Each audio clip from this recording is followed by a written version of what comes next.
What's in the bag, son? Welcome to a fresh new year and a fresh new video update on what I got in the month of December. These are monthly videos that I basically show what I got in the previous month of the year. And here is January of 2022. Now, first of all, I'm going to start off by showing two films that I forgot, totally my fault, to show in the last video. Both of these have reviews on the channel, so you can check those out, but that is Midnight and Skinned Deep from Severn Films.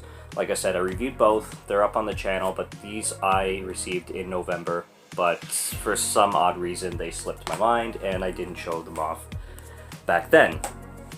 Secondly, I'm going to be, well, I got a gift for Christmas that wasn't a film, but based on, probably my favorite Netflix series that I've seen ever. And one of my favorite series of all time for sure. I don't remember the last time I watched a series this good. But this book was given to me by my sister. Apparently it just came out. This was a surprise gift from her. And that is Midnight Mass, a series by Mike Flanagan, The Art of Horror. This is written by Abby Bernstein. And apparently this is brand new, like I said, and is basically behind the scenes photos and cover art and footage and a making of in a book, essentially. And I have not opened it yet, but I'm going to be doing that now to give a brief inside look-ish. So you get pretty sweet visuals in there for sure, and everything is in sections, so you got the themes of the show and what else you got? You got your whole contents right over there. And yeah, basically it's a sweet old coffee table book of everything going on behind the making of. So that'll be really cool to look through over the coming months when I'm bored. Next up is a hefty one. This is The Evil Dead 1 and 2 pack plus the 3 seasons of Ash vs. the Evil Dead.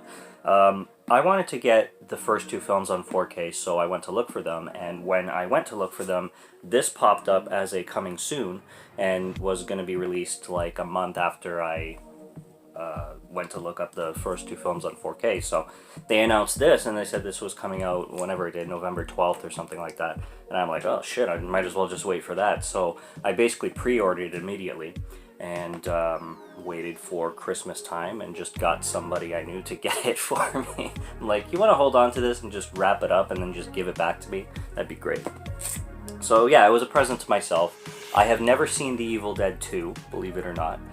Seen The Evil Dead. Great film, great history on that film too, and I've seen parts of the show. So going through the first, the 3 seasons of Ash vs. the Evil Dead, unless they make more, because I think they ended it at 3, will be interesting. And then of course seeing Evil Dead 2 for my first time will be awesome as well. I've seen clips here and there, but I've really never seen anywhere close to enough to count as seeing it. I've got one of the best films I've seen in 2021, although it was released earlier, and I've heard about it earlier. I was just waiting for them to release it in like a North American release or a wider spread release. That's Saint Maud. Saint Maud is playing on Netflix right now, at least Netflix Canada. I so strongly recommend this film. It is disturbing, it's bleak. It's got disturbing themes too, so and like heavy-handed themes, so go into it knowing that. But what a remarkable film. Like, holy shit, did they take a long time to give this international release, because damn, I was waiting for it a while. But the wait was well paid off for sure. Close Encounters of the Third Kind on Blu-ray. I loved this film. I found it real cheap. Thought about getting the 4K, but I'm just like, screw it. That was $7. I got that instead. Got this for same rough price, I should say. Triple X, haven't seen this in ages, so it's going to be real fun to revisit that one. Review the first two films, and I'm going to be reviewing this one for the channel as well, and I've been waiting to track this one down. I found it cheap. Crocodile Dundee in Los Angeles. That will be talked about real soon. Silent Night, Bloody Night. Watched this in December for the first time ever. Loved it. There's a review on the channel. Go check out the review for full thoughts. Another Christmas gift of mine. This is Krampus, the Naughty Cut from Scream Factory. This is the 4K and Blu-ray. Amazing slipcover on this one. This one really beats the original cover art that came out with the original Blu-ray. And the only unfortunate thing, which is not really an unfortunate thing because I still have the copy of Krampus, is that this is only the Naughty Cut, so there's no theatrical cut in here. I watched it. It's very good. They definitely, like, it's not as naughty of a naughty cut that I was expecting it to be. They oversold it a little bit on that, but it's still like, it's still a better version than the theatrical cut if you're looking for, you know, a more adult-themed Christmas movie. It's not as tame as the original one would be. But the best thing about the Naughty Cut is not just the explicitness of it, is the extended scenes and dialogue between certain characters that really make the whole movie watching experience more impactful and more enjoyable, because you have more going on with the characters. You relate to, not just relate, but you understand the characters more, you feel for them more, and that makes the film better. Because if a lot of people had a hard time liking the characters or relating to the characters or feeling bad for the characters in the theatrical cut, this one probably will help you, you know, have more sympathy and sentimental thoughts and feelings to the characters in this one. So definitely a better Krampus cut overall, indefinitely. And I mean, they released it in 4K with lots of special features. You get like a fuck ton back there. I shouldn't shake that so much, should I? I get pissed off when other YouTubers are all like, hey, read this! But yeah, recommend Krampus 4K on Scream Factory for sure. This just came in today, funny enough. Wishmaster Collection. I will be reviewing these 4 films on my channel as well. This is the 4-pack from Vestron Video. And I watched the first one on Tubi. I streamed it. I absolutely loved it to the point where I'm like, I gotta own these. And I already knew this was out, and it right now is not that expensive. Neither is the Warlock trilogy that's also out from Vestron. I might buy that one. I'm still thinking about it. But yeah, Wishmaster Collection. I loved the first one, and the next 3 will be first-time watches. But I'll be doing a Wishmaster review series on this channel soon enough. Criterion Collection. I got 3 films from the Criterion Collection when they did their November sale. I got Fast Times at Richmond High, which I watched for the first time this past year in 2021. Loved the shit out of this film. In my opinion, this is a better film than one that's kind of comparable-ish, I guess. Don't blank on it now. Dazed and Confused. Out of Dazed and Confused and Fast Time at Richmond High, which, I mean, they are different films, but they are comparable for the teen angst, coming of youth kind of themes. My preference goes on Fast Times at Richmond High for sure, although both films are fantastic and phenomenal. Watching it for the first time, I loved it. Had to get on Criterion as soon as it was announced. This is Criterion again, La Piscine. I'd never heard of this film until it came out. It was announced. A lot of films from boutique labels such as Criterion Collection I buy blind. This sounded interesting enough. It has a lot of history because apparently the couple that play a couple in this film were a real-life couple for a very long time. I think they deal with torment in their relationship in the film, but they were dealing with torment in real life, so they were extremely professional, you know, doing this and separating everything, but like knowing what their personal histories and personal ties were in real life really makes a more interesting viewing experience for sure. And this is a 1969 film too, and really great acting. It's a French film, so completely in French. But another thing about this film is that the cast all spoke English and French, so they shot 2 versions of this film, including an English version where they speak in English, so it's not dubbed, which I found interesting. I watched the French version, still need to watch the English version. I think I might just stick with the French version because it's a French film with French actors in France, so I don't really see a point watching it in English, but I would check it out for curiosity's sake. And last but not least, from Criterion, Love and Basketball. I heard a lot of great things. I've not watched it yet, so this one is still to be popped in real soon. And I only hear that this is some of the best on-screen chemistry that's ever been put on screen, so that intrigues me very much. The only other film I really know the lead man, Omar Epps, in was Trick, which I reviewed for 31 Days of Horror this past Halloween, this past October, and he stars in this one. And other than that, I've heard of films that he's been in, but not necessarily remember or watch. But apparently this is one of his best, so this is what really threw him onto legendary status kind of thing.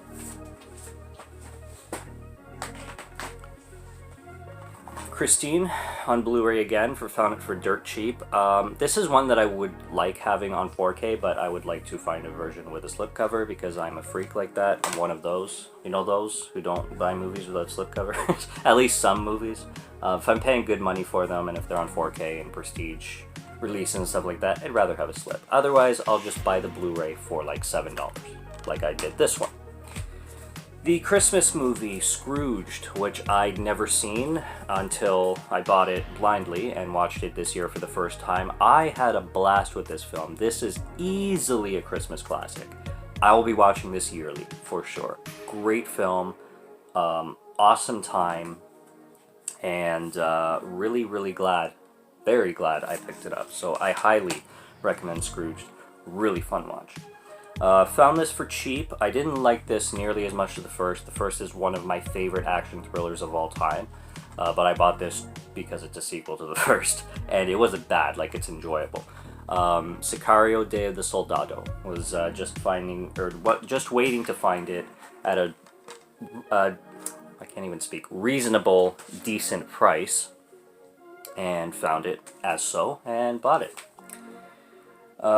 This one is from Scream Factory. It's a collector's edition. I wanted this with a slip and found it with a slip and got it with a slip. This is Event Horizon.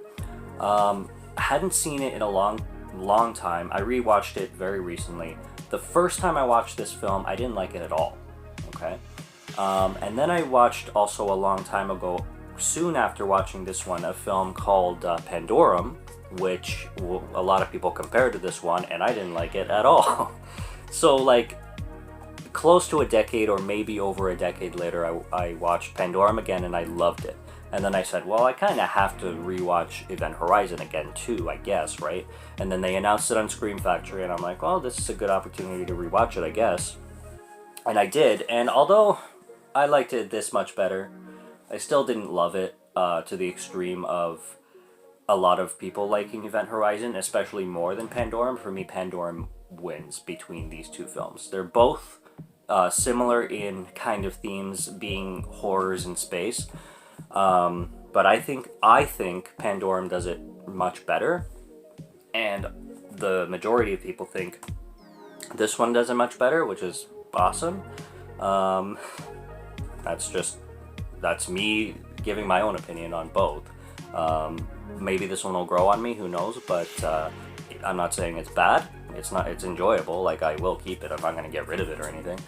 But yeah, comparing those two films, definitely have my preference on Pandorum on that one. But Event Horizon is pretty cool. It's definitely loaded with features. That's an awesome thing about this one. It doesn't display them on the back, but you've got like 10 interviews or something like that with cast and crew and really detailed stuff on that. I found the Men in Black trilogy on Steelbook.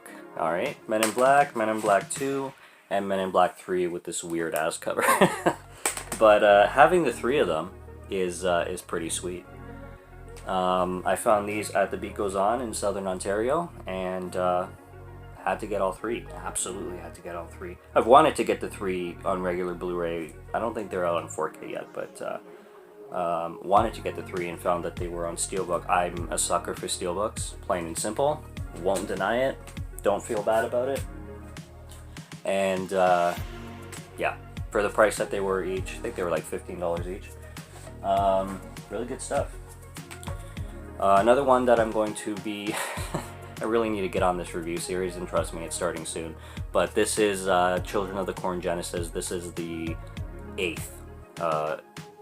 No, it's the 9th after the remake. I think it's the 9th after the remake. Might be the 8th and then the remake. So, I'm not sure. I know there's a 7th, so I know there's 1 to 6, and then there's a 7th, and then there's this one. But I don't know if this one comes before the remake or after the remake. I'll have to double check on that one. But that's going to be for the Children of the Corn review series, and 4 is coming up. Real soon. 4 is coming up. Just need to sit down and record the damn thing. Alright, and then we've got a bunch from Vinegar Syndrome. I was worried that Vinegar Syndrome got lost in the mail for a little bit, but it did end up coming, and I did get my 12 buys, 12 film buys total. Product, it was 2, 3, 4, 5, 6, 7, 8, 9 products, but 12 films total. And those will be a Vinegar Syndrome and another company making movies combination of the release of Heavy Trip. Heavy Trip is a Scandinavian, I think it's Finnish, but I'm not 100% sure. But it's Scandinavian metal comedy kind of,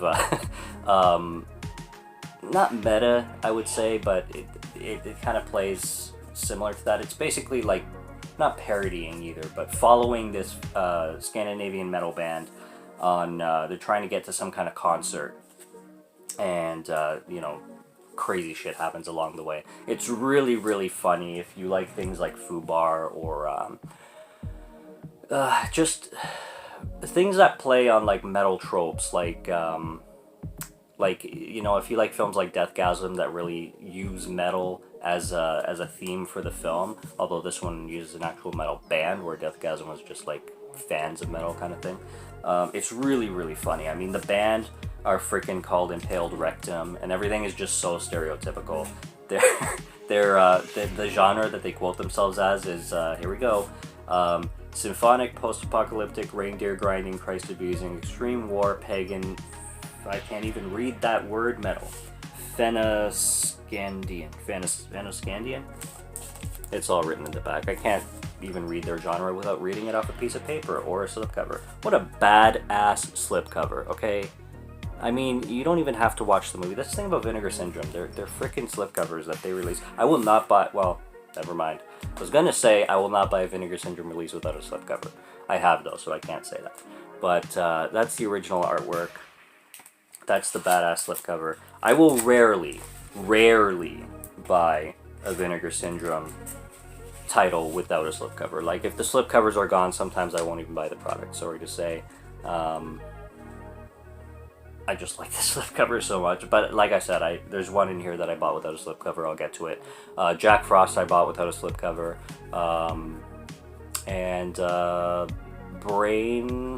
Body Melt I bought without a slipcover. Both Christmas Evil and Body Melt I did for like review series, so that's why I bought them without the slip. But those are like the exceptions. If I'm gonna review them for something or something like that, I'll just buy it anyway. But yeah, generally I like to get them with the slipcover, so they're worth every every value that I pay for them, kind of thing. Another Vinegar Syndrome. This is Devil's Story. A lot of these I haven't seen ever. Well, I'm pretty sure I haven't seen any of these before they were released. Or before I bought them, I mean. This is a French film from what I saw from the trailers. Like I said, I watch the trailers for these and then I just decide if they look good enough to buy. If they're streaming, I'll watch them first, generally, just to get a feel for them, because that seems kind of smarter to do. It's sometimes safer than blind buying. But if I watch the trailer and I'm already sold and the cover looks badass, then most of the time I'll just blind buy. Like this one I blind bought just from watching the trailer. I'm like, done. This one that's coming up I blind bought just from watching the trailer because I was sold immediately. This is The Lamp. This is like a supernatural slasher kind of film. From what I gather from the trailer, it's supposed to have some really like creative kills with some like kind of slasher and supernatural events going on at the same time. Sounds really cool to me. Stereotypical slasher. This is called Who Done It. The trailer looks very slasher-esque, 80s. This is 1982, so this is like peak of slasher history right there. Should be a treat, no doubt. This one looked hilarious from the trailer. I bought this for the villain specifically. This is Frightmare, and just the way this villain looks, like, you know, cheap Bella Lugosi esque, and just the cheesiness, the absolute insanity of corniness going on in this film that I saw from the trailer. Like, it just looks amazing. Like, first picture over there, like total like I don't know if you can see it too well, but almost Christopher Lee looking, but not really. It's like trying to be Christopher Lee in a sense, I guess. It looks amazing, like I said.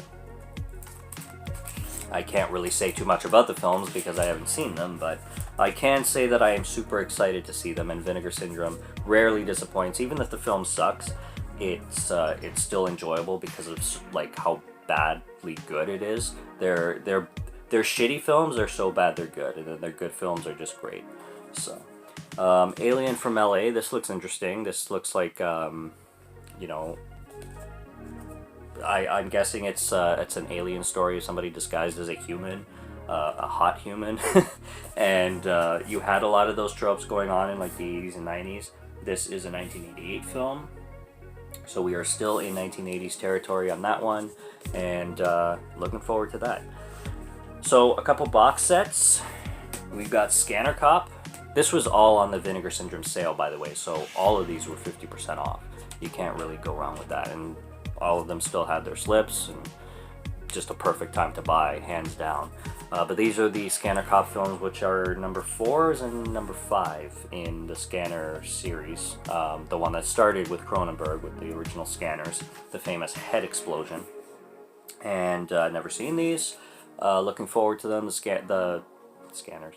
The trailers looked cool and sold me, so I'm good with that on its own. And then this one that came out quite a few months ago, but was on sale, still with the box, you know, being Volume 1, really, like, this was not on my list to buy originally when I had my list of Vinegar Syndrome that I wanted to get, but I put this one on because I'm like, I can't pass this one because it's 50% off, it's still in its box, it's not going to last forever, it'll probably be worth something, and it's Volume 1, so that means they're going to be coming out with more. And this is Televised Terror, which sounds interesting enough. It's 3 films that were made for TV in the... well, actually, this is 3 decades. So one is 70s, one is 80s, one is 90s. 1990, which still counts. But yeah, you get the 3 in here with your classic Please Stand By television 90s flashy, I don't know what you call it, static. That's it. I haven't seen that shit in ages. You got Calendar Girl Murders in here, Child in the Night, and Are You in the House Alone? Have I heard of any of these films? No. Do they sound awesome? Yeah. That's Vinegar Syndrome. And Severin Films and companies like that. You haven't heard of the films that they release, but you know they're going to be awesome just because of their descriptions. And if they hadn't released these films in pristine condition, you would never have heard of those films before. So not only are they a production company that produces quality lost films, but they're also an introduction company to, you know, they're like a school of horror and cult classics, which you can't get a better company than that. Like, so you know, companies like that, companies like Vinegar, companies like Severin, and other companies alike, they do a really fine job in introducing fans to new stuff and what they are seeking, instead of a lot of companies that just give you the same old shit all the time they already know and kind of thing. You know what I mean. And last but not least, that is it, right? Yes, it is. This is The Last Vinegar Syndrome. This is the one without a slipcover. I'd never seen it before, but I bought it to review at Christmas time because I'd never seen it before. And it was on sale, and no slip, but, well, the slips are gone. But that doesn't really matter because, like I said, classic Christmas film. I'll be watching it during the holidays.